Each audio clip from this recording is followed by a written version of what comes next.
Manhã. Hoje nós vamos trabalhar com as apresentações, né, que já foram gravadas, tudo bem?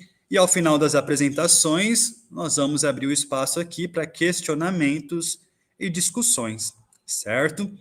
Então agora eu vou apresentar aqui os títulos dos trabalhos e seus respectivos apresentadores, tá? Na qual será ordenado aí as apresentações que foram gravadas, tudo bem? Então, vamos lá. Título: Capacidade resistente à instabilidade no montante de alma de vigas mistas de aço e concreto com aberturas de base elíptica. Apresentador: Eduardo Vedoveto Santos. Análise de modelos de dimensionamento para pilares mistos parcialmente revestidos. Apresentador: Bruno Bianchi Marques. Estudo de dano em nó de pórtico de concreto de ultra alto desempenho reforçado com fibra metálica e PVA. Uma abordagem numérica, apresentador Gabriel Vitório Gotardi Magoga. Modelagem numérica avançada de lajes lisas em estruturas mistas, apresentador João Batista Albuquerque. Título: Análise de sensibilidade de vigas mistas de aço e concreto submetidas a momento fletor negativo para modelos constitutivos do aço. Apresentador Juliano Branjão Zonta. Título: Controle da resposta sísmica de pórtico plano utilizando amortecedores viscosos. Apresentador: Patrick de Oliveira Batista da Costa. Título: Estudo comparativo das forças axiais resistentes de cálculo à compressão de pilares mistos totalmente revestidos, obtidos pelos métodos estados limites. Apresentador: Roberto da Silva Souza. Título: Detecção de danos em vigas 2D utilizando Walvelt e elementos de contorno. Rafael de Sá. Título: Vigas celulares de aço, uma revisão sistemática de literatura. Apresentador: Vitor Augusto Pazin. Então nós vamos dar início às apresentações e ao final de todas elas nós vamos abrir aqui o nossa sessão para questionamentos e discussões. Pode iniciar, Igor.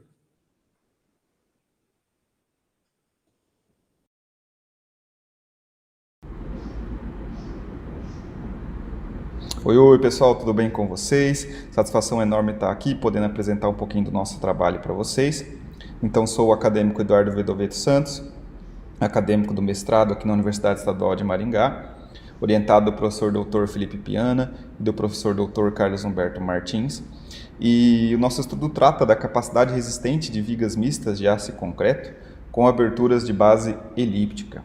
Então, esse tipo de estrutura é composta pelo nosso perfil alveolar, no nosso caso aqui um perfil com aberturas de base elíptica, conectados através de um conector de cisalhamento do tipo pino com cabeça a uma laje, e essa laje, no nosso caso aqui, uma laje mista. Essa laje pode ser alveolar, pode ser pré-fabricada. Para o nosso estudo aqui, é um estudo com lajes mistas. Então, o objetivo do nosso trabalho é analisar a instabilidade no montante de alma para esse tipo de estrutura. Então, uma estrutura de vigas mistas com aberturas de base elíptica. Então, essa base elíptica, existem alguns estudos experimentais para ela. No nosso caso aqui, o estudo de Savarides e de Mello, 2011, onde ele analisou o comportamento, a instabilidade no montante de alma para alguns modelos, algumas configurações de aberturas de base elíptica, essas aberturas patenteadas, e depois os perfis de aço estudados através de simulação numérica por Ferreira et al. 2022, 2023 e Chamaz et al. 2022. Mas quando a gente trata de vigas mistas com aberturas de base elíptica, a nossa literatura aí é escassa. Então, para o nosso trabalho, a gente fez uma simulação numérica em elementos finitos, utilizando o Abacus. A gente fez uma análise elástica de flambagem, buckling, e uma análise inelástica de pós-flambagem, pós-buckling. Então, para o material, a gente utilizou um aço S355, um modelo quadrilinear de Gardner. Para o modelo do nosso conector de cisalhamento, a gente utilizou os conectores de Araújo, modelo bilinear. Para a nossa laje de concreto, então a gente utilizou para o material o modelo do concreto da Made Plastice, o CDP, proposto no Model Code 2010.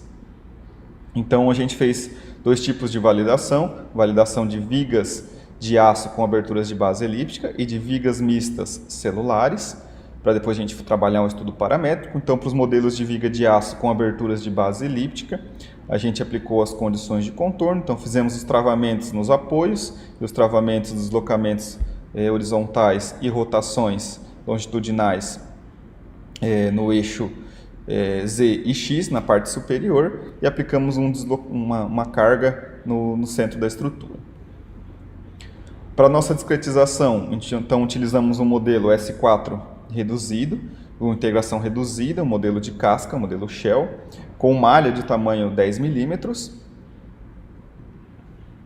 Então, para nossa validação, então a gente fez a configuração da curva carga por deslocamento vertical no meio do vão. Então a gente percebe a similaridade entre as curvas de carga e deslocamento do modelo experimental e do modelo numérico.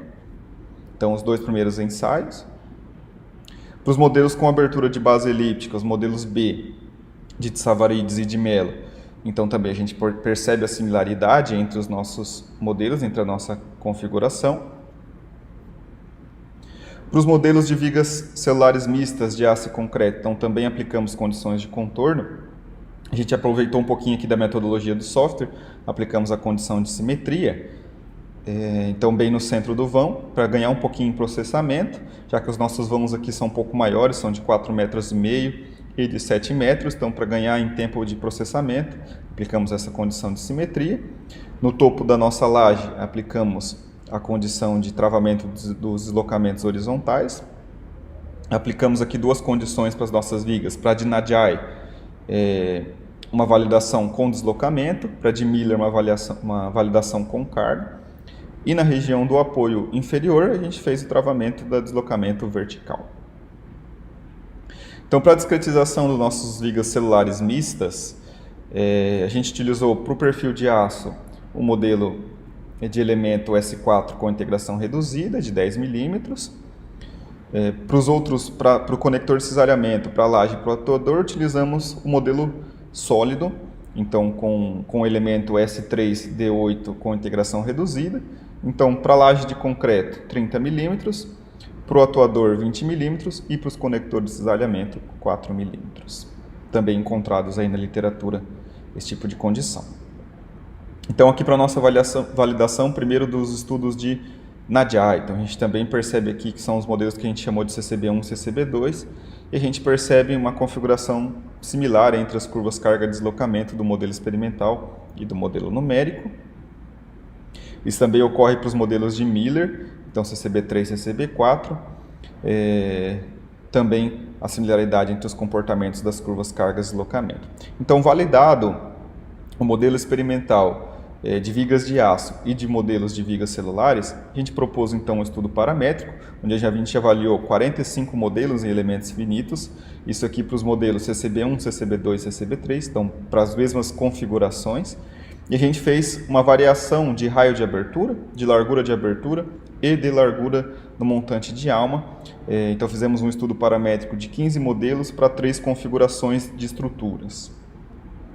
Então a gente fez a variação entre as razões da largura do montante de alma pela altura de abertura, do raio superior e inferior pela altura de abertura e das razões da largura de abertura pela altura de abertura. Então a gente fez esses 3 parâmetros de variação. Então quando a gente vê aqui os nossos resultados, então para as nossas 3 configurações, CCB1, CCB2 e CCB3, a gente percebe aqui que o modelo CCB3, que é o modelo de Miller, que é o que possui o maior vão de estrutura, foi o que apresentou a menor capacidade de resistência, então para o nosso cortante global aqui, em função dos nossos parâmetros de raio e de largura de abertura. Quando a gente olha os modelos CCB1 e CCB2, a gente vê uma inversão dos valores, então a gente tem aqui o modelo CCB1 com uma capacidade resistente maior, e a partir de uma mudança aqui da nossa largura de abertura, então como começa a aumentar a nossa largura de abertura, há uma inversão da capacidade de resistência, então o modelo CCB2 passa a ter uma capacidade de resistência maior para a nossa estrutura. Isso também a gente confere esse tipo de condição quando a gente varia os raios superiores e inferiores. Então percebam aqui quando a gente aumenta um pouquinho o raio superior, também modelo CCB1 com uma capacidade resistente maior, modelo CCB2 com uma capacidade resistente menor, A partir da nossa variação de abertura 0,45, conforme eu vou aumentando essa variação, o modelo CCB2 passa a possuir uma capacidade resistente maior. Isso se dá aí pelo número de enrijecedores da nossa estrutura. Então, até o modelo CCB1 ele possui a capacidade resistente determinada pela instabilidade no montante de alma. Já o modelo CCB2 ele passa a ter a capacidade governada pelo mecanismo de Vierendel, por ter somente um enrijecedor central. Então ele passa a ter também deslocamentos maiores na estrutura. Então já não mais trabalhando a estabilidade, mas trabalhando ao mecanismo de Vierendel, os mecanismos plásticos. Então, para as nossas conclusões, a maioria dos modelos falham por instabilidade no montante de alma, mas também os modelos CCB2 e CCB3 começam a falhar por mecanismo de Vierendel. O raio de abertura e a largura de abertura influenciam negativamente no comportamento da nossa estrutura. Então, conforme esses valores vão aumentando, a capacidade resistente também tende a diminuir. Quanto maior a largura do montante de alma, isso faz com que a nossa estrutura também passe a ter capacidades resistentes maiores, já que a gente aumenta essa área do montante de alma. E as nossas estruturas que possuem espessura de laje menor e comprimentos de vão maior tendem a apresentar para a gente os maiores deslocamentos e as menores capacidades resistentes com menor esforço cortante global. Pessoal, é isso. Agradeço a oportunidade aí por apresentar o nosso trabalho aqui no evento. Bom evento a todos. Abraço. Tchau, tchau.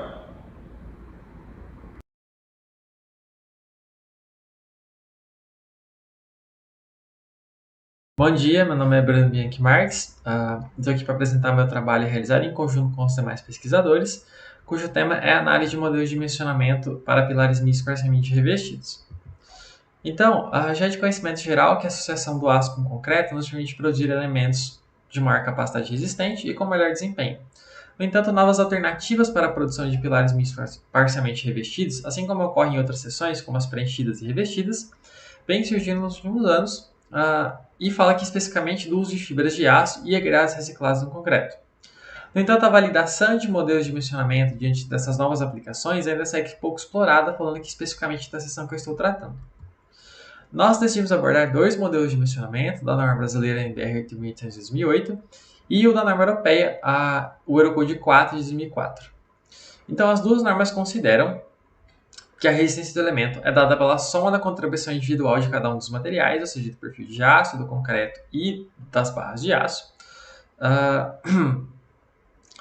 E elas limitam a normal solicitante de projeto pela normal resistente de projeto.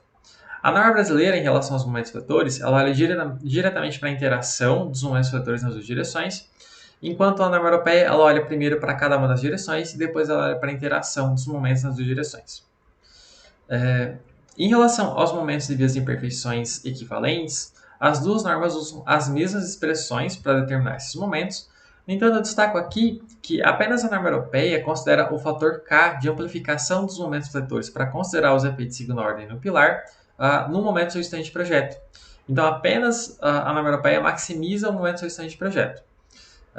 Diferente da norma brasileira, que vai maximizar somente os momentos devido às imperfeições equivalentes. No fim, a gente acaba caindo na nossa curva de interação, normal momento fletor. No caso da norma brasileira, a curva simplificada pode adotar um formato trilinear ou quadrilinear, e na norma europeia é assumir um formato quadrilinear. Para determinar as resistências, a gente usou um código inicialmente desenvolvido por Pereira para determinar a resistência de acordo com a norma brasileira. Esse código foi posteriormente adaptado por Marx para determinar a resistência de acordo com a norma europeia.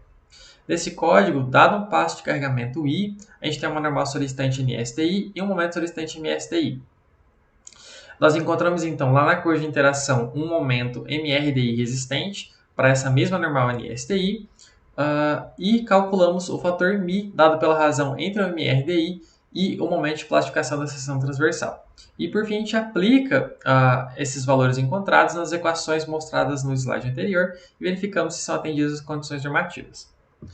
Então, para validar esses modelos diante dessas novas aplicações, consideramos os resultados experimentais dos trabalhos de Pereira, indicados pela letra P, e de Marx, identificados pela letra M. Em seguida, nós identificamos a excentricidade, então E0 é um pilar com excentricidade nula, ou carregamento centrado. Os pilares com EY são aqueles fletidos no eixo de maior inércia, e EX fletidos no eixo de menor inércia. E em seguida temos a magnitude da excentricidade, que seria de 25 milímetros. Em seguida temos a identificação do comprimento, seja uma coluna curta ou longa, identificados por SL. E temos também o tipo de concreto identificado, seja ele concreto comum, concreto com fibras, o concreto com agregados reciclados de concreto, ou concreto com agregados reciclados de concreto e fibras. Então, agora olhando para os resultados. Então, nos 3 gráficos superiores, nós temos plotados as forças máximas, e nos 3 inferiores nós temos os momentos fletores respectivos.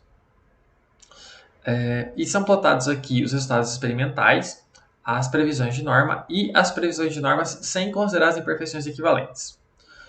Então, a gente, num panorama geral, consegue perceber que as duas normas entregam resultados similares, o que é explicado pela semelhança na formulação, e que elas conseguem prever de maneira satisfatória a resistência dos elementos. Olhando com mais cuidado agora para os exemplares com excentricidade nula, ou carregamento centrado, e curtos, a gente percebe que os resultados das duas normas são praticamente idênticos.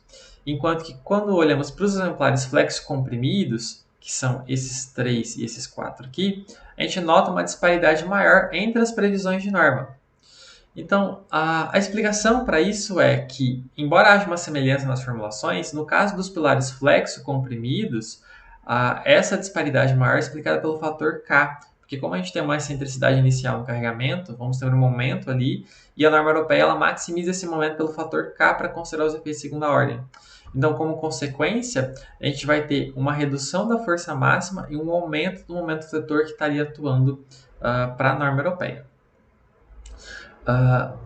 Olhando agora para os exemplares esbeltos, a gente nota essa mesma tendência, né? Quando a gente tem a flexo-compressão, a gente tem aqui uma menor força máxima e um aumento do momento fletor previsto.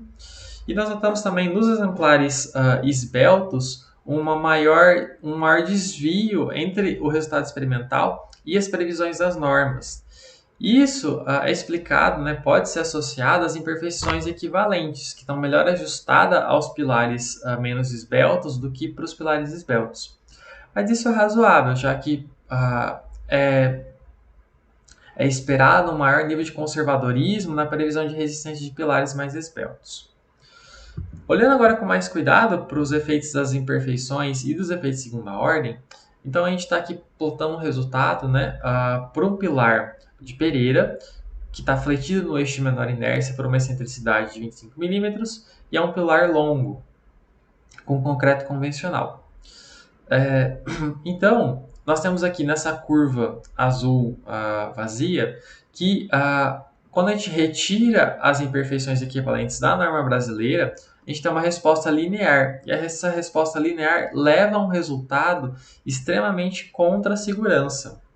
Quando nós consideramos as imperfeições equivalentes da norma brasileira, e aqui vai ter a influência do fator K, que vai maximizar os momentos devido às imperfeições equivalentes para considerar os efeitos de segunda ordem, a gente vai ter uma resposta mais coerente, mais próxima do comportamento experimental, que caminha aqui no sentido da resistência do modelo experimental e que é uma resposta mais conservadora. Em comparação, quando a gente olha para a norma europeia, sem considerar as imperfeições equivalentes, que seria essa curva branca, a gente tem uma resposta muito parecida com a experimental e que também caminha para o mesmo sentido da norma brasileira. Porque aqui estão sendo considerados os efeitos de segunda ordem pelo fator K no momento inicial, dada a excentricidade inicial de carregamento. Enquanto que quando a gente olha para a curva da norma europeia com a consideração das imperfeições geométricas, que seria essa curva preta, a gente tem uma resposta mais conservadora, porque aqui, além dos efeitos de segunda ordem considerados no carregamento inicial, dada a excentricidade inicial, temos também os efeitos de segunda ordem lá nas imperfeições equivalentes. Então, como consequente, a gente tem uma redução da força máxima e um aumento do momento fletor atuante. Então, a gente acaba tendo uma resposta mais conservadora para a norma europeia. Como conclusão, a gente pode observar que foram obtidos bons resultados, independente do tipo de concreto que a gente analisou. Ou seja, os modelos parecem, através desses resultados, serem válidos diante dessas novas aplicações, independente da norma também. Além disso, os resultados mostraram também a relevância de se considerar as imperfeições equivalentes e dos efeitos de segunda ordem. No entanto, a gente destaca que, apesar desses bons resultados, há sim a necessidade de se prever especificações para aplicação de concreto com fibras e agregado ciclado em pilares MIS parcialmente revestidos. E é isso, muito obrigado.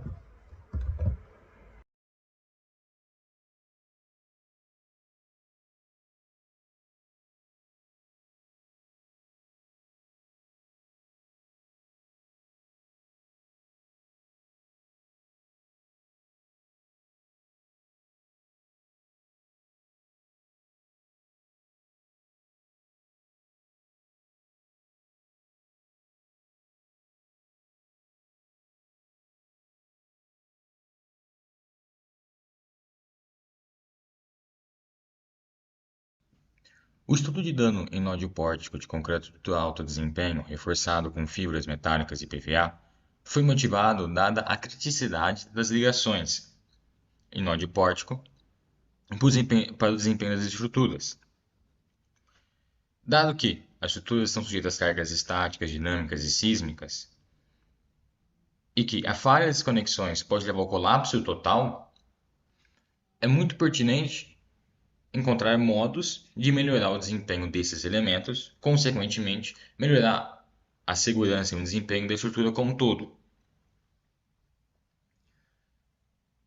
Entre os fatores que influenciam o desempenho no nó de pórtico está a resistência da ligação, a geometria e a taxa de armadura existente. A resistência ela é pertinente pela alta carga de esforços cortante e momento fletor que esse elemento está sujeito, dada o desenvolvimento da linha de cargas ali. E em cenários sísmicos ocorre a precedência pela falha global no nó de pórtico, certo? Bom, como esse artigo busca analisar o dano à tração média e o modo de falha das ligações, foi empregado o CDP, que é o Concrete Damage Plastic, que é um modelo que descreve o comportamento não linear ácido-plástico do concreto, integrando a tração e a compressão. Para tração, ele vai reconhecer a fissuração e o esmagamento por tração como as principais formas de falha do concreto. O dano ele é dado, naturalmente, a partir da degradação do módulo de elasticidade, que vai ocorrer devido à fissuração ou esmagamento. Então, para esse modelo, ocorrem alguns parâmetros que devem ser definidos, que no caso é o ângulo de dilatação, a excentricidade, a relação entre tensão biaxial e uniaxial, o critério de ruptura e a viscosidade. Certo? Além desse modelo, vai ser utilizado o conceito de energia complementar, que correlaciona a capacidade de abertura máxima contribuinte com a tensão das fibras.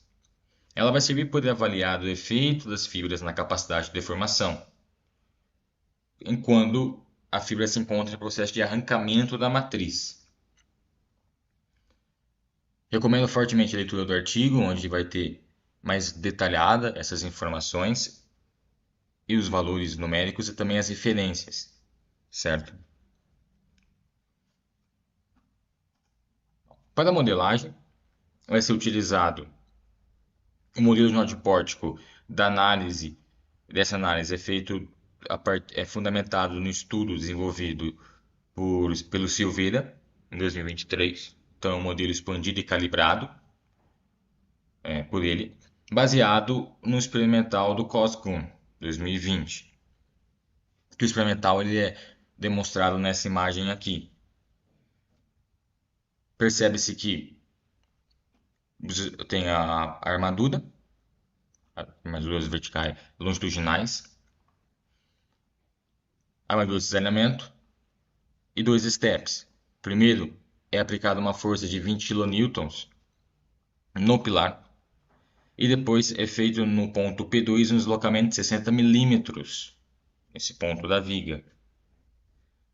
Para a modelagem foi empregado uma malha de 35 mm, elementos finitos no Abacus, no software, né? Para o concreto C3D8R e para o aço T3D2, são os elementos finitos empregados em cada um deles. A armadura, o modelo de modeladas como treliças, que é o truss, e embutimento perfeito na matriz de concreto. Diâmetro da armadura longitudinal é 14 mm e da vertical é 8 mm.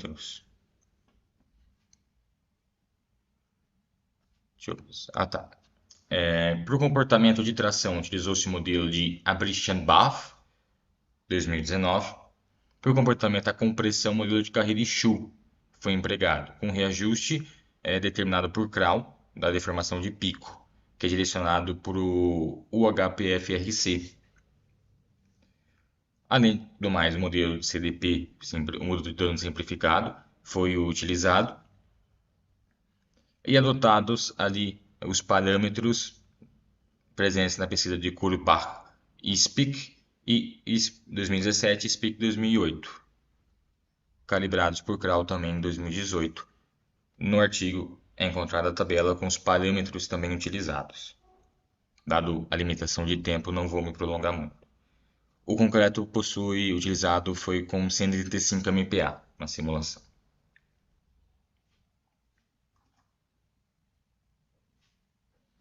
Aqui existe o gráfico que eu coloquei das fibras metálicas, dada a queda da tensão, dado o aumento do dano. E aqui é para tração e aqui é para compressão. Para a compressão, todos os IDs foram o mesmo, ou seja, todas as simulações, independentemente do teor de fibra e qual tipo de fibra, se foi a fibra metálica ou a fibra de PVA, utilizaram o mesmo modelo de dano à compressão, uma vez que esse dano não considera, esse modelo não está considerando o dano, o efeito de fibras. Por que não vai ser considerado efeito de fibras?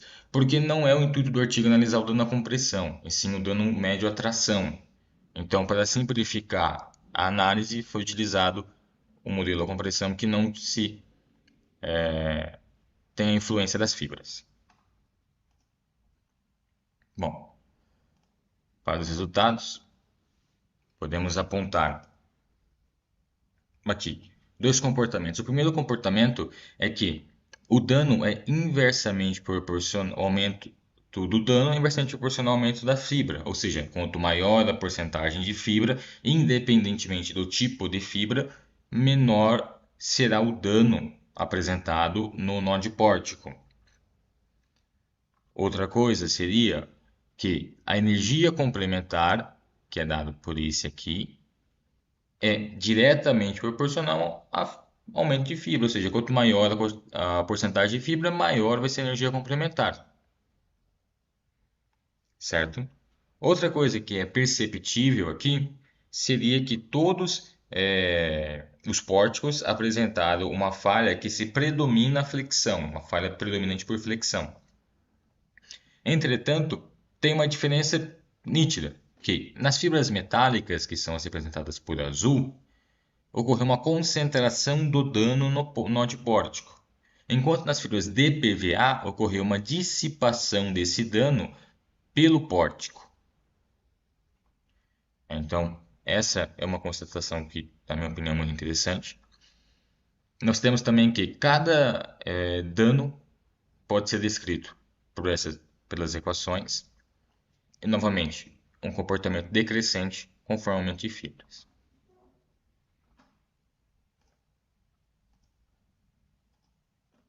Concluindo, as fibras metálicas apresentam em média um dano médio à tração 45% menor do que a fibra de PVA, no intervalo de 1 a 3% de fibra. As fibras metálicas destacaram com a mitigação de dano médio à tração sobre carregamento estático e a alta energia complementar de fratura contribuiu para uma melhor dissipação de energia. Dessa forma, as fibras de PVA apresentam características desejáveis para os cenários sísmicos.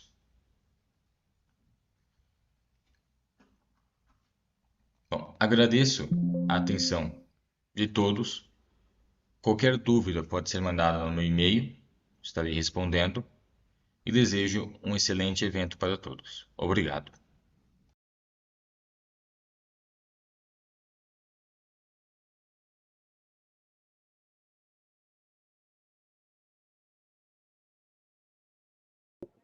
Olá, bom dia a todos.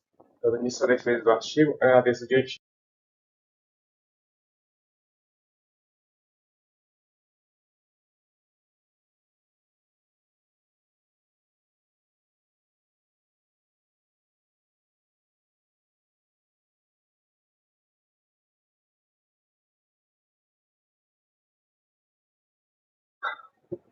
Olá, bom dia a todos. Dando início à defesa do artigo, agradeço de antemão a organização do congresso desta manhã. Chamo João Bastos Albuquerque e a pesquisa trata-se de modelagem numérica avançada de lajes lisas e estruturas mistas, em parceria com o professor doutor João Batista Marques. Bom, as lajes lisas caracterizam-se pela ausência de vigamento.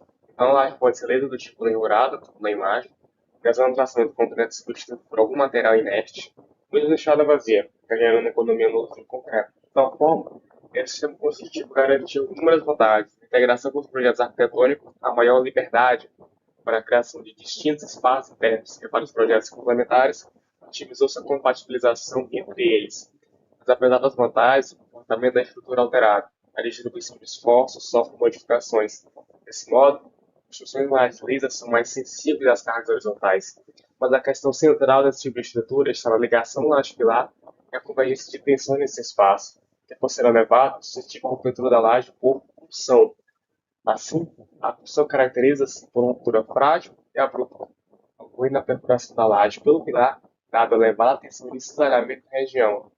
Então, os estudos sobre função concentram-se em submeter modelos reais de lajes em laboratório e verificar seu comportamento. Todavia, executando esses painéis, mesmo em escala reduzida, demandam recursos e espaços apropriados, nem sempre disponíveis. Por isso, parte para as análises numéricas. Já é possível realizar uma número de ensaios, expondo dados propostos na investigação e variação de parâmetros em quantidade elevada. Tudo, entre tantas opções para enriquecer a ligação laje-pilar, pouco se discute sobre as possibilidades de atribuir às lajes lisas o caráter de estrutura administração concreta. Situação possível traçar uma nova abordagem, que a contribuição das armaduras passivas possa interagir com placas de aço soldadas e aumentar a capacidade de carga. Dessa forma, esse trabalho pretende, através de análises numéricas e eventos elementos finitos, reproduzir o comportamento de soluções de laje lisa e estruturas mistas de aço concreto propostas por Shea, avaliando a influência dos aspectos que compõem a modelagem e que impactam na captura dos resultados experimentais e o modo de falha característico por função. Dando uma resumo bibliográfico, é interessante que os ensaios experimentais de lajes mistas lisas possuem um caráter inicial voltado para o reforço estrutural, ao invés de estruturas construídas originalmente para funcionar de forma única. Então, a utilização de perfis de aço na ligação laje-pilar, com peso na laje, e alguns exemplos contendo fibras de carbono associadas aos perfis de aço. É possível destacar o trabalho de Ebed Mazou, que mesclou tanto chapas de aço externos como conectores transversais. Aqui eu destaco para essas chapas os conectores que criaram uma zona de confinamento próxima à ligação laje-pilar. Sabemos que o concreto confinado tende a ser mais resistente. Em contrapartida, pesquisas como as realizadas por Shea, com modelo espacial de armadura, com chapas de aço soldadas a um pouco metálico, dominado pelo pilar, propõem armaduras internas adaptáveis para a realidade de projetos comerciais, já não há mais aquele viés de reforço estrutural. Temos a laje já depois do ensaio, percebemos que não só aumentou a capacidade de carga, como também ela afastou a fissura causada pela função da ligação laje-pilar. Pelos aspectos de modelagem numérica, todas as análises aqui feitas são realizadas hoje ano, na sua versão 10.3, mas é necessário definir como o concreto trabalhará na fissuração, na compressão, tração, cisalhamento e no que se das armaduras. Bom, é primeiro adotar um modelo constitutivo baseado no modelo de deformações totais, para simular o comportamento concreto, e a partir deste, derivam-se as estratégias para avaliar o desempenho do material fissurado. Assim, é admitido o método de fissuras distribuídas, que a propagação de fissuras no modelo numérico não corresponde à alteração topológica na maioria de elementos finitos. encontrado um médio de fração discreto, sendo suficiente que os efeitos da obturação sejam atribuídos mudanças nas relações iniciais de tensão da informação, ou seja, eu tenho um menor custo computacional. Essas fissuras são avaliadas sendo coordenadas fixas, estabelecido no momento da obturação. Também eu tenho um menor custo computacional para isso. Bom, em termos de tração e compressão, o comportamento da tração é ditado pela curva de Rodick, baseada na energia de fratura atração do material, o parâmetro GF, tão importante para essa pesquisa, que corresponde à energia necessária para a propagação de uma fissura de tração com a área voluntária. Para o concreto comprimido, é preciso atenção aos efeitos do confinamento lateral, aqui comportado com a função de falha que minora as tensões e deformações de efeito com o fator beta. A curva escolhida possui formato parabólico, desenvolvida por Fresta. O efeito de fissuração lateral são introduzidos nas análises através do trabalho de Belkin-Cordes.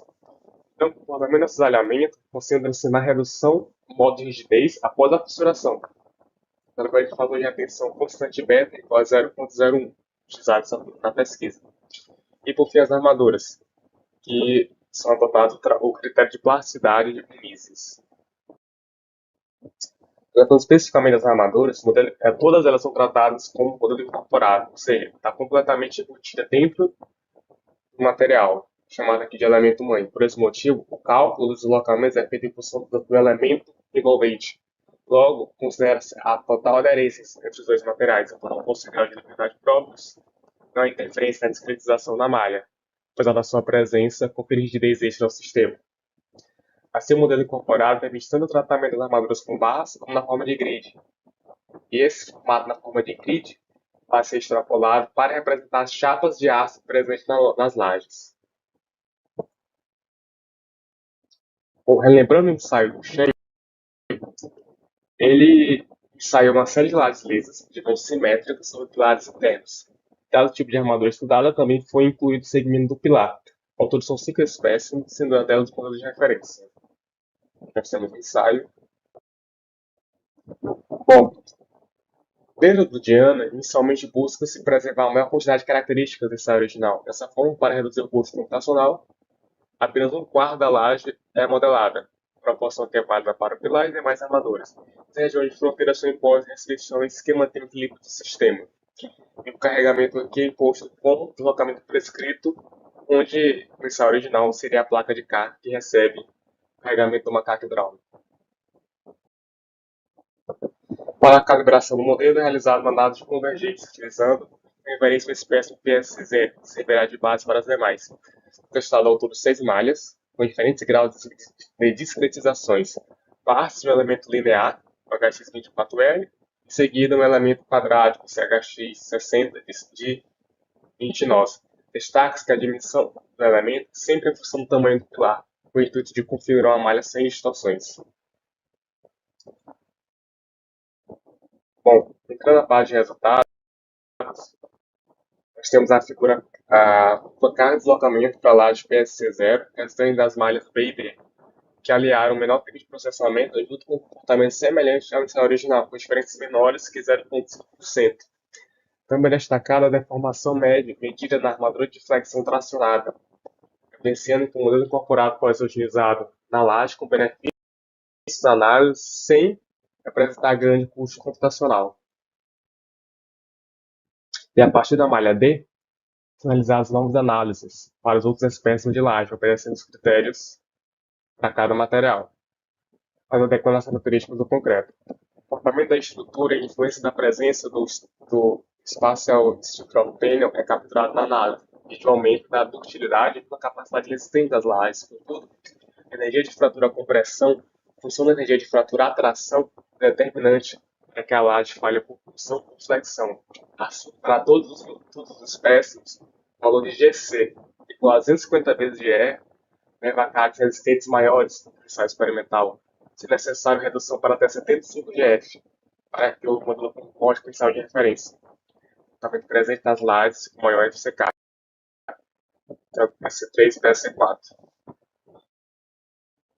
Nas considerações finais, foram realizadas uma série de simulações de lajes lisas e verificado o comportamento dos espécimes contratados como estruturamento de aço concreto. Foi notado que as adaptações feitas a partir da simetria da laje se mostraram eficazes em simular o comportamento concreto.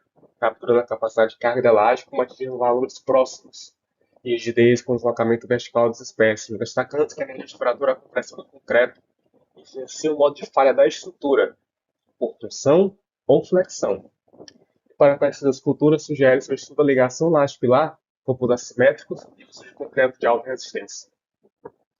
Sequências usadas no trabalho. Muito obrigado pela atenção de todos.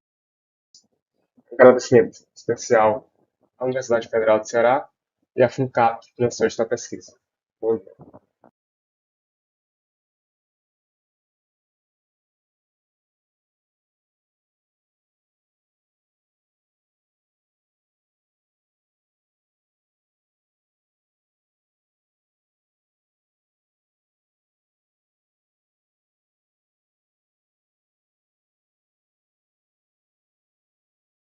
Sou mestrando do Programa de Pós-Graduação em Engenharia Civil da Universidade Federal de Uberlândia, na área de estruturas, e sob orientação dos docentes Felipe Ferreira e Alexandre Rossi, produzimos esse trabalho que trata da realização de uma análise de sensibilidade de vigas mistas de aço e concreto submetidas a momento fletor negativo para os modelos constitutivos do aço. Bom, para iniciar a apresentação, darei uma breve introdução do objeto de estudo que são as vigas mistas. Essas vigas nada mais são do que perfis de aço conectados a uma laje de concreto por meio de conector de cisalhamento, e nessa imagem temos um exemplo desse tipo de viga, onde o perfil de aço é conectado à laje de concreto por meio de conector de cisalhamento do tipo pino com cabeça. Essa conexão faz com que ocorra a compatibilização dos deslocamentos entre a laje e o perfil. Com isso, uma largura colaborante da laje passa a contribuir com a resistência do perfil, aumentando sua capacidade resistente.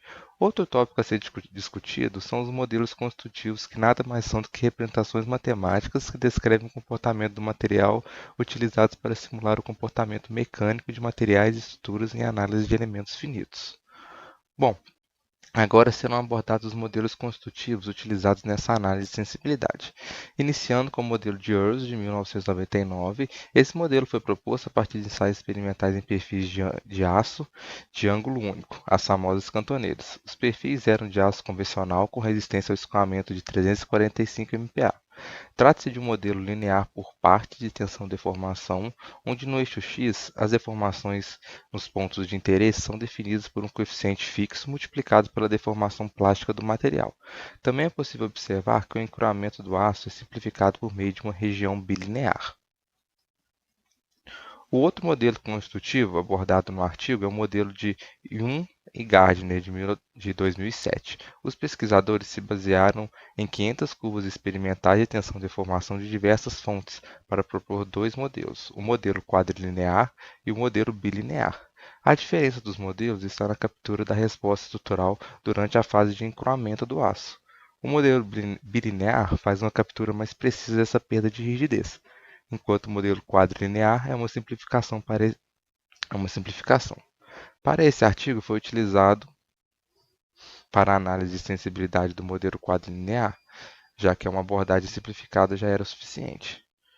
Bom, para finalizar os modelos constitutivos, utilizamos nesse artigo os dois modelos propostos por Wang e outros pesquisadores em 2021. Os autores utilizaram 216 curvas de tensão-deformação de diversas fontes de aço de alta resistência e 30 curvas de aço convencionais para avaliar a resposta do modelo a esse tipo de material. Os autores então propuseram dois modelos, o modelo 1, descontínuo, ou seja, com presença do patamar de escoamento, e o modelo 2, contínuo, sem patamar de escoamento.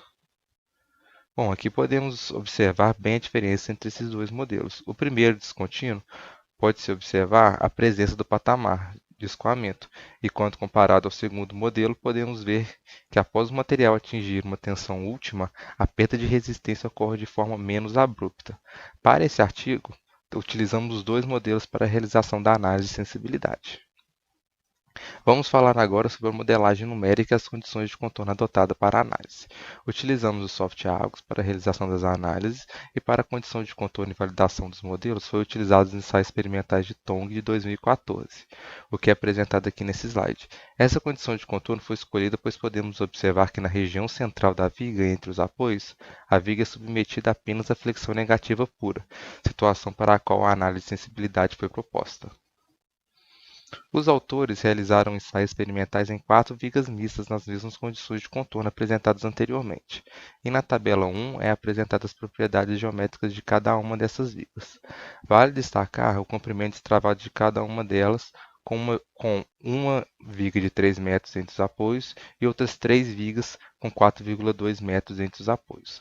Na tabela 2 é apresentadas as propriedades mecânicas das vigas mistas. Nessa tabela, vale destacar que foi utilizado perfis de aço soldados com resistência ao escoamento das mesas de 403 MPa e resistência da alma de 362 MPa. Em relação ao modelo constitutivo dos outros elementos que compõem a viga mista, foi utilizado o modelo elastoplástico com encruamento linear positivo para as armaduras longitudinais e transversais e o modelo elastoplástico perfeito para simular o comportamento do aço dos conectores de cisalhamento. Bom, para o concreto foi utilizado o modelo CDP, Concrete Damage Plasticity, presente no Abaqus para simular o material concreto, com seus parâmetros aqui apresentados. Para o comportamento da compressão, foi utilizado o modelo apresentado no Model Code 2010, e para o comportamento da tração, foi utilizado o modelo proposto por Hordick em 1991. Aqui é apresentadas as condições de contorno utilizadas na modelagem numérica. Tendo em vista que o ensaio experimental era simétrico, optamos por utilizar o comando para implementar uma simetria no meio do vão entre os apoios para redução do custo computacional, e foi aplicado deslocamento no ponto de aplicação de carga dos ensaios experimentais para obtenção das reações de apoio. Vale destacar também que a curva de capacidade resistente dessa estrutura utilizada por Tong nos ensaios experimentais é uma curva momento-rotação, sendo que a rotação é referente à rotação relativa ao eixo X, à meia altura do perfil de aço no ponto de apoio, aqui na imagem representado pela indicação do apoio onde U2 é igual a zero. Agora é apresentada a tipologia de discretização dos elementos finitos. Para os elementos sólidos, como o atuador, laje de concreto e os conectores de cisalhamento, foi utilizado o elemento C3D8R, com 8 nós e 6 graus de liberdade por nó. Esse tipo de elemento suporta grandes deformações e permite a visualização das fissuras no modelo CDP utilizado para o concreto da laje. As armaduras longitudinais e transversais foram modeladas com elementos de treliça, sendo utilizado o elemento T3D2, que possui 2 nós e 3 graus de liberdade por nó. O perfil de aço foi modelado como elemento de casca e foi utilizado o elemento do tipo S4R, que é um elemento quadrilinear com 4 nós e integração reduzida, para reduzir o custo computacional. Aqui também é apresentada a discretização de cada uma das partes do modelo, em destaque o perfil de aço, que foi utilizado uma discretização com elementos de 10 mm. Em relação às imperfeições geométricas iniciais, foi utilizada uma curvatura inicial de L sobre 1000, e para o modelo de tensão residual foi utilizado o modelo proposto por Galambos e Keter, de 1959, aqui apresentado. Entrando agora nos resultados, para a viga B1, podemos observar que o modelo construtivo de Hurst foi o que apresentou melhor aproximação de momento resistente e do comportamento da curva pós-momento crítico com os ensaios experimentais de Tong, com uma diferença de aproximadamente 0,48%. Em relação à viga B2, o modelo construtivo de Hurst também foi o que apresentou melhor aproximação com os valores experimentais, com uma diferença entre os momentos críticos de aproximadamente 1,36%. Vale destacar para essa viga que os valores de momento crítico para os outros 3 modelos foram idênticos, tendo o comportamento das curvas variando após atingir sua capacidade resistente. Agora, para a viga B3, os modelos que apresentaram melhor capacidade preditiva foram o modelo 1 de Wang e o Wingardner, com valores muito próximos, representando uma diferença de aproximadamente 0,13% com os ensaios experimentais. Além disso, conseguiram fazer uma boa captura do comportamento da viga pós-momento crítico. Por fim, para a viga B4, os modelos 1 de Wang e o modelo de Wingardner foram os que apresentaram melhor capacidade preditiva, quanto ao momento crítico com uma diferença de resultados de aproximadamente 2,46%. Para essa viga, vale destacar que esses dois modelos apresentaram o mesmo momento crítico. Agora, em relação a todas as vigas, podemos destacar que o modelo 2 de Wang foi o que apresentou maior diferença entre os modelos experimentais e o numérico, resultado já esperado, tendo em vista que o modelo 2 não considera o patamar de escoamento, situação presente em aços de alta resistência, o que não ocorre para aços convencionais como os analisados nesse trabalho. Foi possível observar também que para as vigas B1 e B2, o modelo de Euler mostrou melhor aproximação com os modelos experimentais, e para a viga B3 e B4, os modelos de Yuan Gardner e o modelo 1 de Wang foram os mais precisos. Outro ponto de destaque foi que para todas as vigas, os valores obtidos pelos modelos de Yuan Gardner e o modelo 1 de Wang foram praticamente idênticos, com uma aproximação de 3 casas decimais. Como conclusão, os modelos de Earls, Yuan Gardner e o modelo 1 de Wang foram capazes de predizer com precisão o comportamento das vigas mistas submetidas a momento fletor negativo, podendo ser utilizados para esse tipo de modelagem. Porém, vale destacar que para situações que seja necessária maior precisão, é sugerido que se faça uma pré-análise utilizando o modelo de Earls e o modelo de Yuan Gardner, ou o modelo 1 de Wang, para avaliar qual vai apresentar melhor capacidade preditiva. Aqui são apresentadas as referências bibliográficas utilizadas para a produção desse trabalho. E, por fim, eu gostaria de agradecer aos organizadores do CEBEM pela oportunidade de estar apresentando esse trabalho e aos professores Felipe Ferreira e Alexandre Rossi por toda a sua colaboração. Obrigado.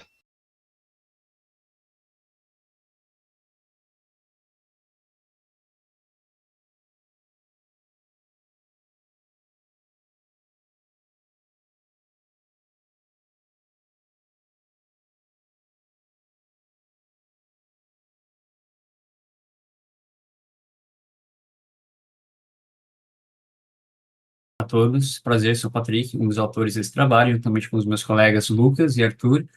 Então, eu irei apresentar o trabalho titulado como Controle da Resposta Sísmica de Pórtico Plano, utilizando amortecedores viscosos. Bom, então, o objetivo geral desse trabalho se trata da avaliação da resposta dinâmica de um edifício submetido a estações sísmicas nos cenários sem controle e com controle. Bom, então, falando um pouquinho do controle de vibração. Como a ação a dinâmica se avaliar, né, uma ação sísmica,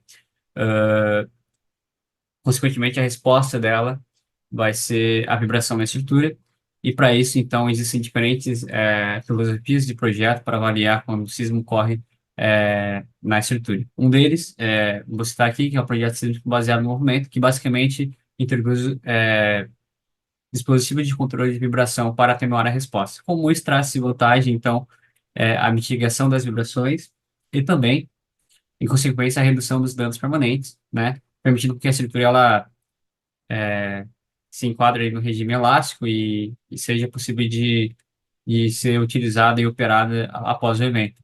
E também o conforto aos usuários durante o evento, seja o evento sísmico ou dinâmico, além dos critérios de limite de serviço. Bom, falando então especificamente sobre o controle de vibração, existem 4 sistemas distintos, né? O primeiro é o sistema passivo, que ele é um sistema que atua como resposta ao evento, ele não necessita de uma fonte de energia externa. Já os sistemas ativos, eles necessitam de fonte de energia externa para atuar em resposta à ação, né? E para isso, um dos exemplos é a utilização de atuadores. Além disso, também tem os sistemas semiativos, que eles acabam tendo uma vantagem melhor sobre os ativos, pois a fonte de energia externa acaba sendo uma quantidade bem menor, sendo possível, inclusive, sendo armazenada em baterias ou em capacitores, por exemplo.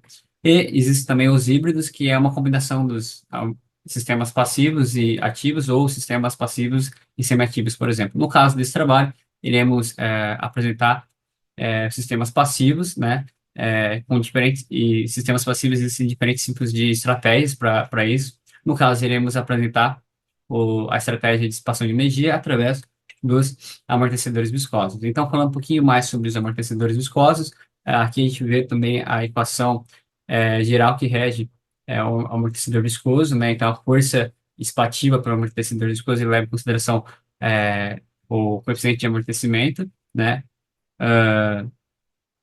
A taxa de variação do deslocamento é elevada ao parâmetro alfa, que determina se o comportamento do amortecedor viscoso vai ser linear ou não linear. Percebe-se que para alfa acima de 1, a resposta da força dissipativa ela não é tão boa, porque ela acaba sendo bem baixa para velocidades não muito grandes. Então, geralmente, em estruturas civis, utiliza-se valores de alfa entre 0,3 e 1. No caso do trabalho, iremos avaliar apenas para o valor de alfa igual a 1. Então, portanto, é uma resposta e uma análise linear que será realizada.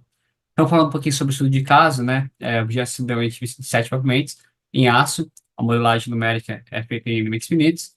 A análise estrutural é realizada através do algoritmo Python, realizado em algoritmo Python 3, juntamente com o framework, né, OpenSys Py, que é utilizado como um pacote dentro é, do script em Python.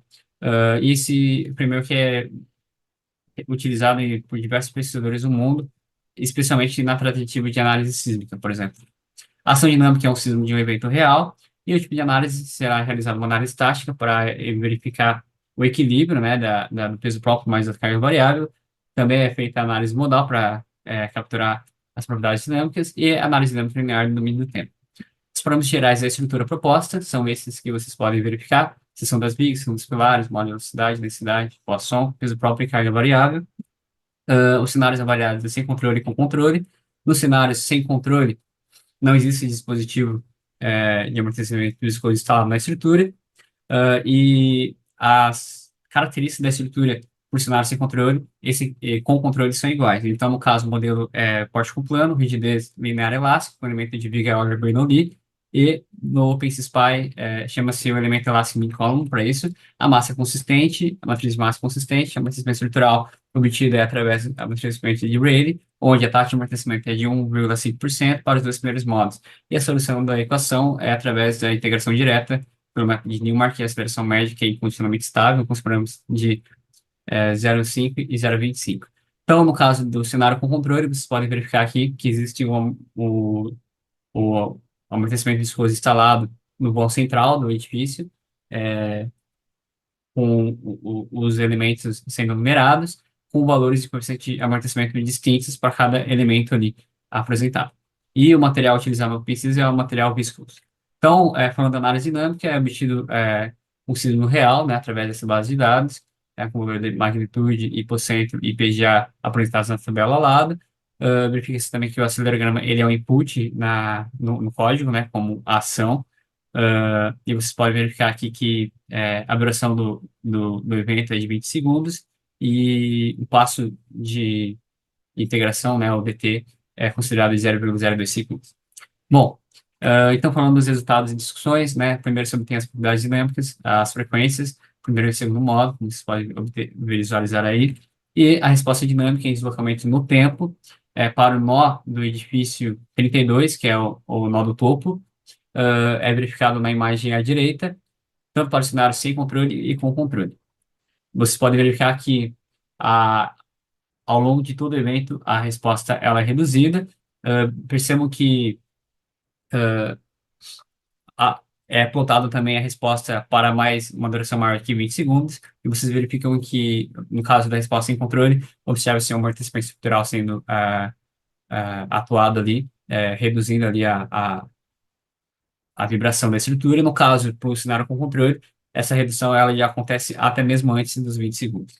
Bom, a resposta dinâmica também é verificada em termos de deslocamento máximo absoluto por pavimento, e verifica-se que o deslocamento máximo ocorre no topo independente do cenário, os valores apresentados tanto com controle e sem controle, e a redução em todos os pavimentos varia assim em torno de 64% a 72%, aproximadamente. Bom, como considerações finais, então, os amortecedores viscosos são dispositivos eficazes na dissipação de energia durante os eventos sísmicos. O controle por amortecedores viscosos reduziu a resposta dinâmica em cerca de 70%, tanto ao longo do tempo como nos deslocamentos máximos absolutos em cada pavimento. E como sugestão para continuar o trabalho, a gente sugere a avaliação para outros tipos de carga dinâmica, como vento, inclusão da análise não linear física e geométrica, otimização dos amortecedores e investigação de diferentes valores dos coeficientes de velocidade. Agradecimentos, ficamos à disposição para quaisquer dúvidas. Muito obrigado.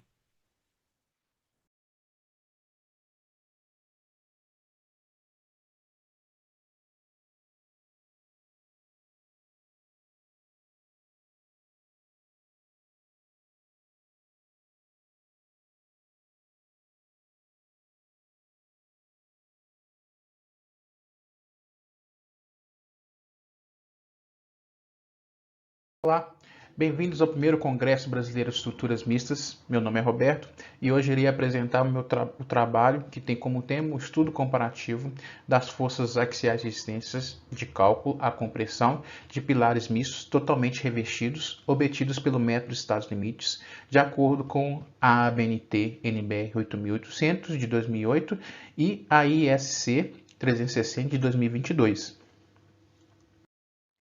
O presente trabalho teve por objetivo efetuar a comparação entre os valores de força axial resistente de cálculo à compressão de pilares mistos totalmente revestidos, obtidos por meio do uso das metodologias de cálculo da ABNT NBR 8800 de 2008 e da ISC 360 de 2022.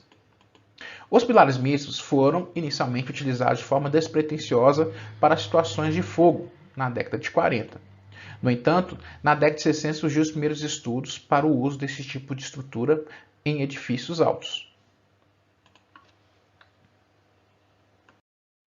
Para o presente estudo, foi utilizado um exemplo de pilar misto totalmente revestido, e a este foi aplicado as duas diferentes normas. Após obter-se os resultados, estes foram comparados. O exemplo de pilar misto utilizado foi retirado do livro Dimensionamento de Elementos Estruturais e Aços e Mistos de Aço e Concreto. Foi adotado dois diferentes comprimentos travados, um de 3,5 metros e um outro de 12 metros. Além disso, também foi efetuado o cálculo da força resistente de cálculo à compressão do perfil isoladamente.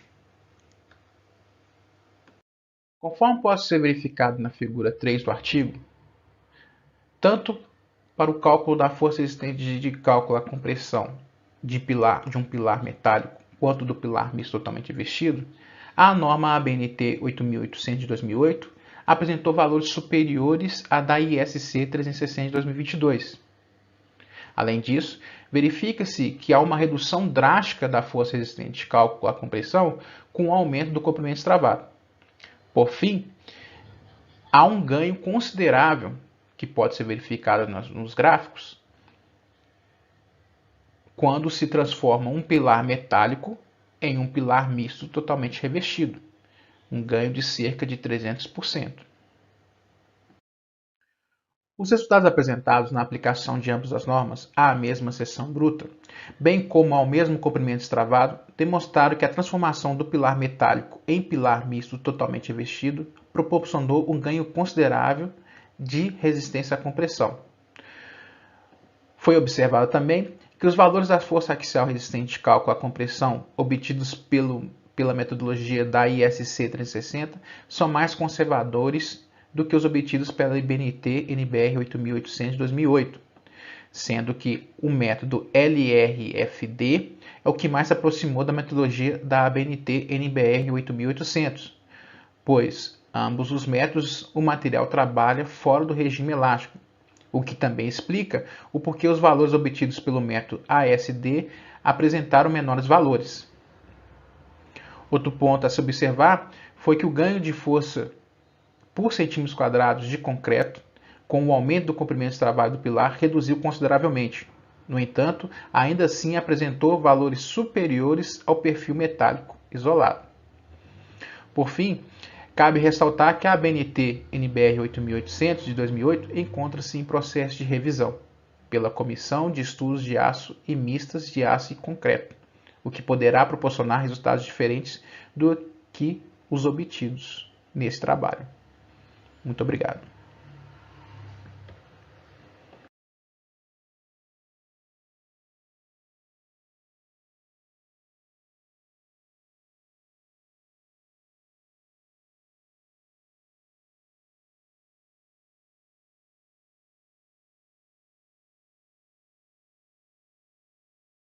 Meu nome é Rafael de Sá, venho aqui no primeiro Congresso Brasileiro de Estruturas Mistas apresentar meu trabalho aqui, o seguinte tema, que é a detecção de danos em vigas 2D utilizando Waved e elementos de contorno, né? Fiz esse trabalho em conjunto aí ao Gilberto Gomes, ao Ramon Silva, ambos professores aqui do programa de pós-graduação em Estruturas e Construção Civil da Universidade de Brasília, né? Eu também sou aqui mestrando e vamos dar início então aqui à nosso trabalho.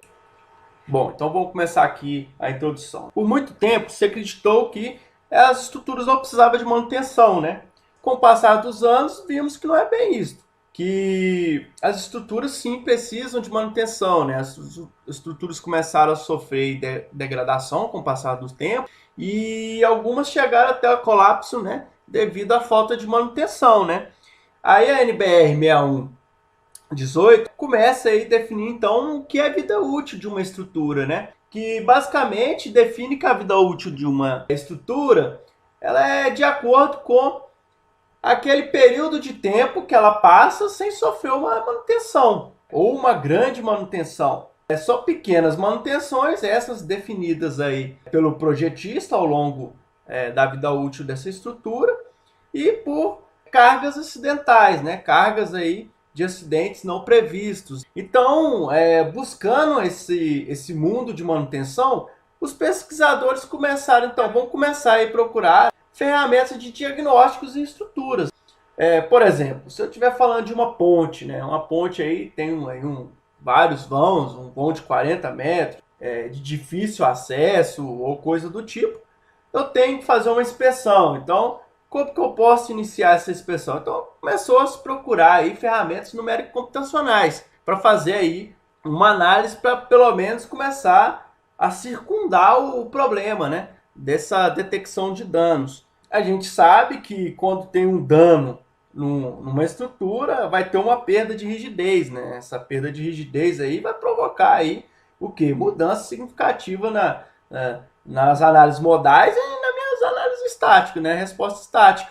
Então, eu sabendo que vai ter ali uma mudança, né? Eu vou aplicar, então, uma ferramenta, né? Uma função que vai fazer o estudo desse sinal, né? Um sinal de deslocamento, um sinal modal. E com isso eu vou utilizar a transformada de Weivelt, né? Que pega essas singularidades, né? Vou utilizar aqui para montar um problema, né? Uma problemática. Utilizou-se aqui os softwares open source, né? BenLab 2D e o BenCracker 2D para modelagem de duas vigas, uma engastada livre, uma biengastada, né? Depois eu utilizei o software MATLAB, né? Para fazer uma linguagem aí de programação para colocar aí um algoritmo que trabalhe com a transformada Weivelt. Eu vou utilizar aqui nesse trabalho especificamente, o modelo matemático que vai ser utilizado vai ser o método de elementos de contorno, né? Aqui está uma representação do método.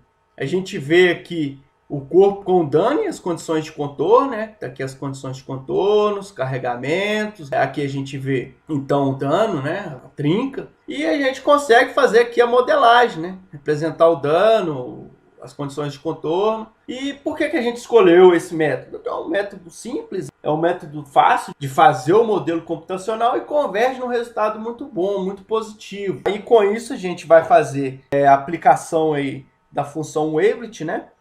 Da transformada discreta de Weivelt. As funções Weivelt são funções poderosíssimas, principalmente aí na análise de sinais, né? Em especial, eu vou abrir um parênteses, com a transformada Weivelt eu posso fazer tanto um sinal, representar um sinal, como eu pegar singularidades desse sinal, né, através dos coeficientes de detalhe e os coeficientes de aproximação, onde que os coeficientes de aproximação eu consigo representar um sinal real e os coeficientes de detalhes eu consigo pegar as singularidades. E aonde que vai estar a minha singularidade? Na perda de rigidez, né? Então, vou utilizar aí o software open source, o BenLab 2D, que é para montar aí a modelagem das minhas vigas, né? Minha viga com dano. E vou utilizar aí o software BenCracker 2D para o processamento da modelagem dessas vigas. Ele aí utiliza o Mac padrão, né? O Mac Dual, sem propagação e com propagação. A gente vai ficar aqui então com o Mac padrão, porque a gente não está interessado na propagação dessas trincas. Então, com isso, a gente vai fazer então a discretização dos modelos. Os modelos estão aí. Primeiramente, a gente vai fazer engastado livre, onde que a gente tem o comprimento de 500 milímetros, altura de 100 milímetros, o dano aí de 20 milímetros, uma carga pontual na extremidade livre de 500 kN, e depois o modelo bem engastado, a carga de 500 kN no centro do meu vão, de 500 milímetros, o dano continua aí de 20 milímetros e a altura aí de 100 milímetros. Então, devido a isso, a gente vai para o software BEMLab, onde a gente vai discretizar esses modelos, fazer a modelagem lá. Aí, nesse caso, ambas as malhas contêm 98 elementos quadráticos, sendo 90 do tipo contínuo no contorno e 8 descontínuo, que representa o dano, 4 por face. A gente também fez uma linha de referência, o LR aí, vai ser basicamente igual a 10 pontos. Cada ponto desse daí a gente vai pegar o deslocamento e com isso a gente obtém um sinal, então. O sinal de deslocamento através do processamento do BEMCracker 2D. Aí com esse sinal de deslocamento, o que a gente fez? A gente aplicou a transformada Waved e a gente obteve aí com sucesso. A gente vê aí com os coeficientes de detalhes aonde que a gente tem uma amplitude maior. A gente olhando aí na viga engastada livre, a gente vê exatamente a amplitude aonde que está o dano. E a gente vê na viga biengastada a mesma coisa, tendo ali também uma sujeira antes de chegar no dano, que está exatamente em 250, a gente vê uma sujeira no sinal, que é devido à influência da carga pontual, que faz um pouco ali de interferência no sinal. Na viga engastada livre, a gente vê duas interferências no sinal, o qual é, no canto direito, a gente vê ali a influência da carga pontual e no canto esquerdo, a gente vê da condição de contorno. E aqui, na viga bem engastada, a gente vê dos dois lados a influência do contorno. Esse trabalho ele teve como objetivo modelar uma viga utilizando o método elementos contorno, essa viga apresentando um dano, e depois localizar esse dano aplicando as transformadas Waved. A gente conseguiu chegar a um resultado razoável. A gente conseguiu achar aí o dano, localizar o dano na posição 250 milímetros. Tivemos aí algumas interferências nos picos, como condições de contorno, cargas pontuais. Porém, pensando em estruturas de grandes vãos ou de difícil acesso, a gente teve um ótimo resultado. E por fim, eu deixo aí para as futuras pesquisas testar estruturas mais complexas, como pórticos e treliças, modelar o dano e obter os deslocamentos e testar as transformadas Waved na sua localização do dano. Seguindo adiante, vamos demonstrar aí as referências bibliográficas que a gente utilizou para realizar esse estudo. Elas estão todas apresentadas aí. E deixo aí meu grande abraço, o meu agradecimento também por fazer parte desse evento. E até uma próxima.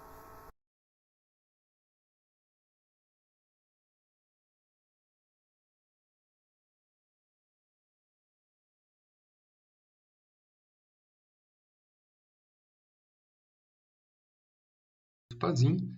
Eu sou discente do mestrado, do programa de pós-graduação em Engenharia Civil da Universidade Federal de São Carlos.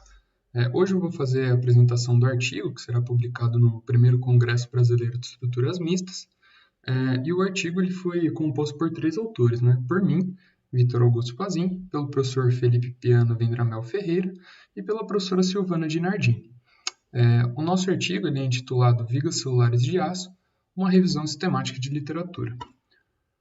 Bom, apenas uma breve introdução, A revisão sistemática de literatura, ou também chamada revisão bibliográfica sistemática, é uma etapa de extrema importância presente em qualquer pesquisa, Através da organização de dados literários, é possível fazer uma separação e identificação de ideias de uma forma muito mais simplificada. A condução correta de uma revisão sistemática de literatura, ela parte de um protocolo de pesquisa, onde já é previamente definido o tema, hipótese e objetivo de pesquisa. Principalmente ela é esquematizada em 4 etapas, incluindo identificação, legibilidade, seleção e inclusão de documentos.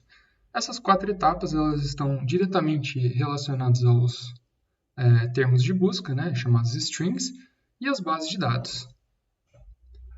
Bom, os objetivos desse artigo, então, identificar os principais artigos com relação à temática do comportamento e capacidade resistente de vigas celulares de aço, investigar uma lacuna de conhecimento, e a aprimoração do conhecimento já existente com relação a essa temática de pesquisa.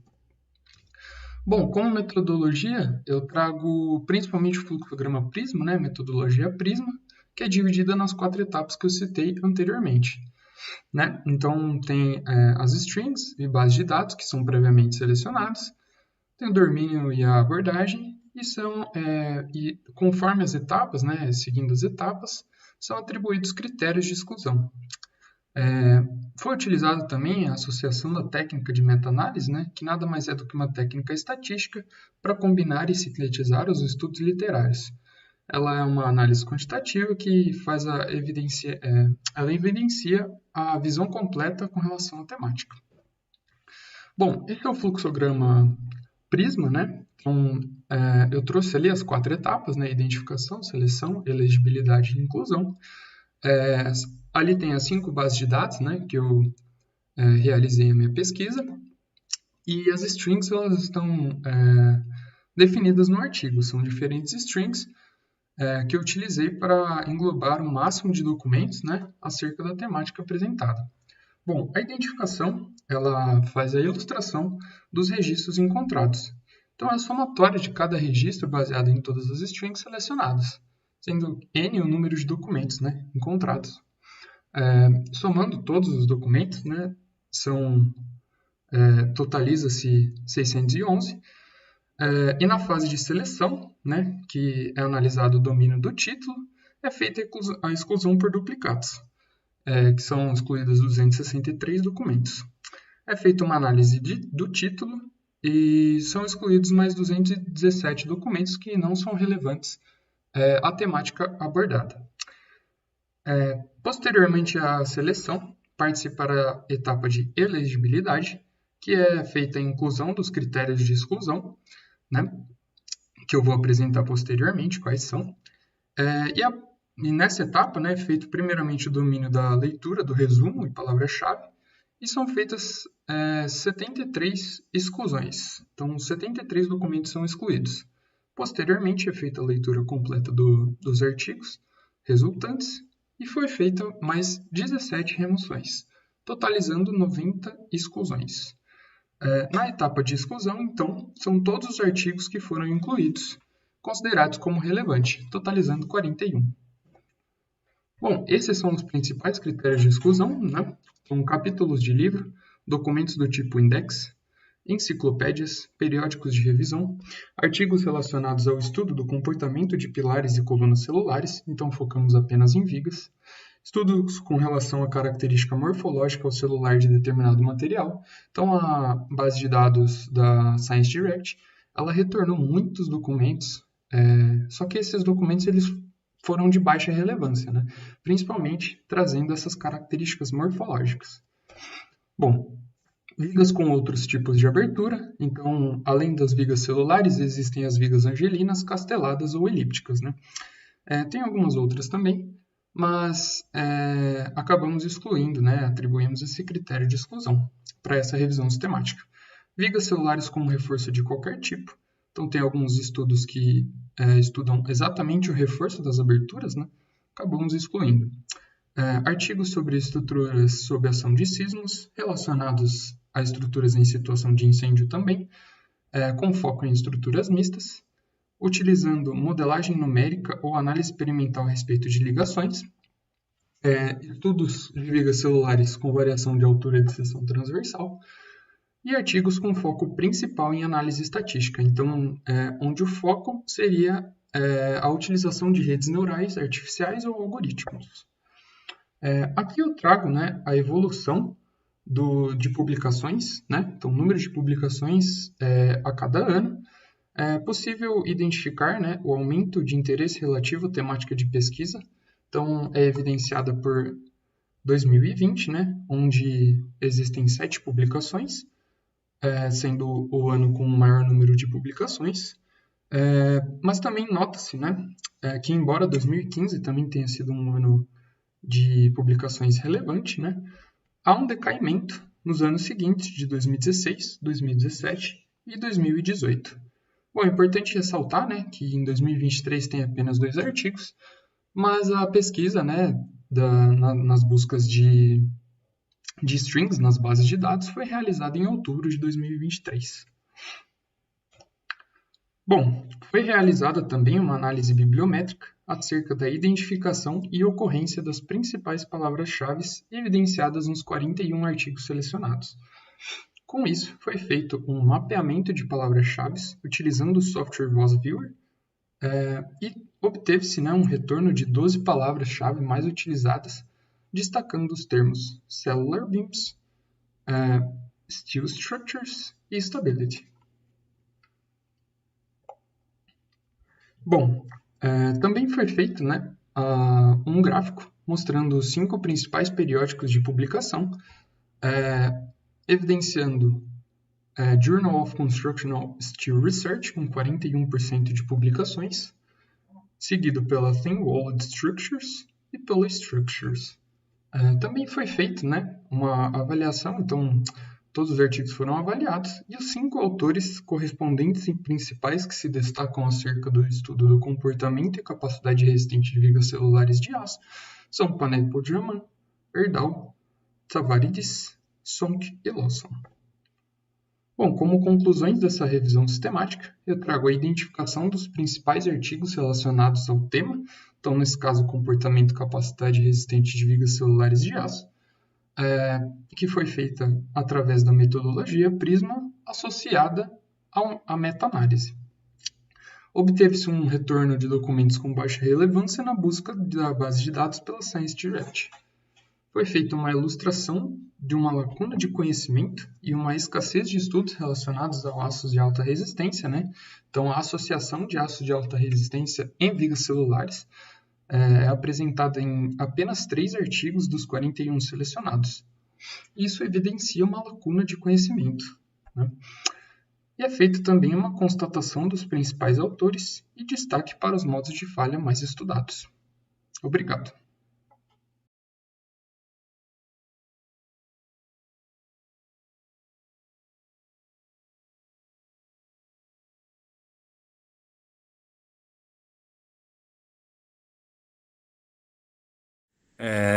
Bom, pessoal, encerramos a primeira etapa das apresentações, e agora nós vamos deixar a sessão aberta para questionamentos.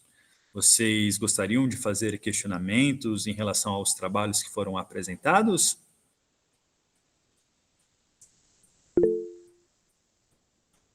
Maravilha, Juliano, pode questionar. Consegue me ouvir bem, professor? Consigo, sim. Eu tinha até uma dúvida aqui para o Eduardo, mas eu não sei se ele se encontra na sala. O Eduardo, ele saiu, mas pode fazer o questionamento, eu acredito que vai estar gravado, aí eu peço para ele entrar em contato com você, tá, Juliano? Não, tá ótimo. A situação é a seguinte, a gente sabe que os primeiros autores das vigas com base elíptica, eles destacaram que teve uma distribuição melhor dos esforços em seu contorno, certo? Aí eu queria saber dele se no trabalho ele chegou a verificar essa melhor distribuição dos esforços em comparação com as celulares e quais são os parâmetros que mais influenciaram nessa distribuição. Maravilha, obrigado pela pergunta, Juliano. Esse questionamento vai estar gravado e aí eu vou encaminhar ao apresentador, o Eduardo, e aí eu vou pedir para ele responder no seu e-mail, tudo bem? Tá ótimo, obrigado, professor. Obrigado, Juliano. Pessoal, algum outro questionamento?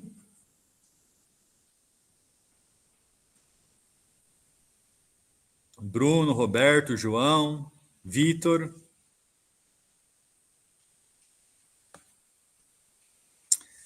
Tá, maravilha, pessoal. Agradeço desde já a presença de todos, tá? E amanhã teremos mais sessões técnicas e a palestra do professor Paulo Piloto será de forma remota, então todos estão convidados em assisti-la. Desejo a todos aí um ótimo final de tarde e até amanhã.